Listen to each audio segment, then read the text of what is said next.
New Orleans, a city of mystery, a city that 1 million people proudly call home, at least the ones above ground, because New Orleans is also home to many beings that can't find their way back. Watch as our group of paranormal investigators attempt to discover these lost souls.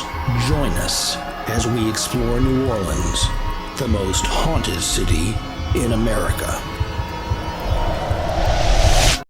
The most common misconception of voodoo really comes out of Hollywood. And it comes from the fact that, well, frankly, in 1932, they made a movie called White Zombie starring Bela Lugosi. It was one of the first talking movies, and it was very successful. And just like a James Bond movie or something, once Hollywood gets a formula, they're not going to let go of it. The real voodoo is really a healing art to heal the mind, the body, the soul, and the spirit. Of course, Hollywood's going to present the stereotypes and I guess the sensationalism, but some of the sensationalism is really true and a part of voodoo. As far as the magic, the spells, the curses, the hexes, that's something that's really a part of voodoo. It's not fictitious in reality. But some of the stereotypes are wrong, some of the stereotypes are correct. The other thing you see is voodoo dolls. Everybody wants to know, because we carry voodoo dolls here, which at least we go through the trouble of getting them handmade from real practitioners.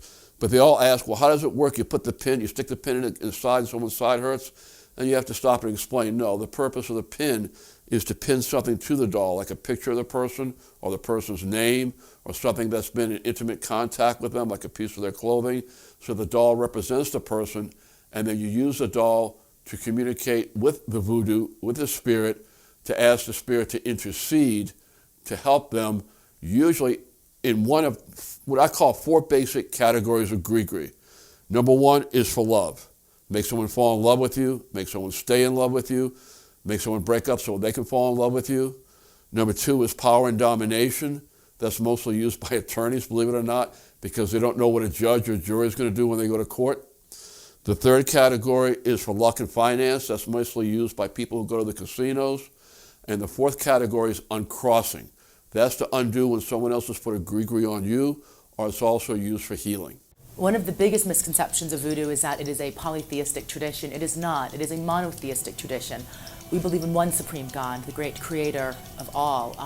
But our concept of God, essentially, is that God's not so involved in our everyday secular trials and tribulations. That's really the job of the divine intercessors, collectively known as the Loa. We call upon those particular spirits to intercede on our behalf to effect certain changes or help with certain alignment or help with certain requests that we may need throughout our lives. The cemetery is the realm of the Gede, who are in voodoo the dead.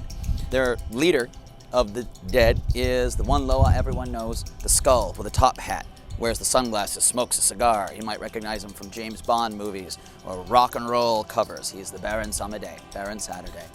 He works with life. His colors are white, purple, black, life, death, sexuality. He's the entire circle of life. He's with you when you're aged, he's there when you're born, and he's there when you're creating more life. He's there to help you transition from this life into the next. And the cemetery is his realm.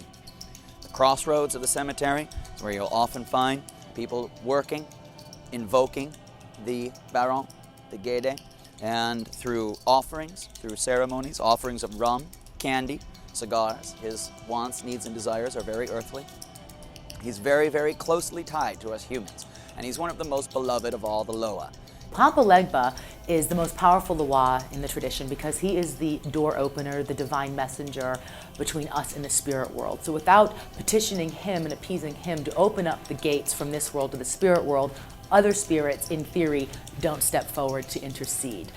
So traditionally, we open up all ceremonies to Papa Legba. A veve is a sacred symbol that is used to call down a particular voodoo spirit. So every spirit, for the most part, has their own specific sacred symbol. And in this case, this is a symbol most traditionally used for Papa Legba. So traditionally, Legba is called into a ceremony or a ritual when his veve is, of course, drawn on the floor, traditionally in cornmeal.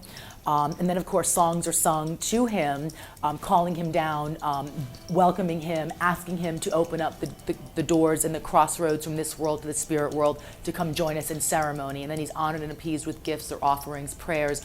Again, more songs, music, sometimes drumming.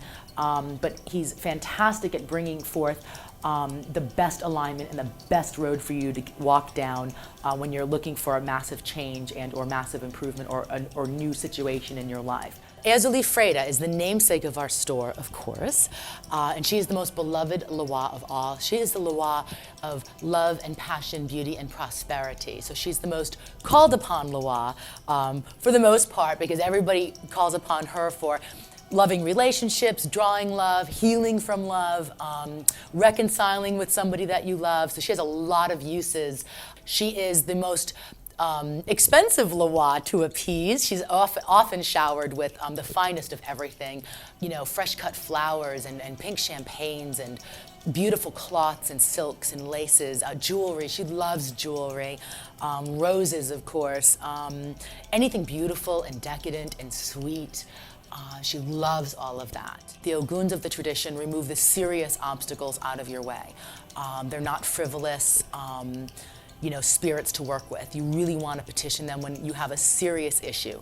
You're in danger or somebody's trying to harm you or your family. A series of very bad things have been occurring in your life. Somebody's trying to harm your prosperity or harm your home.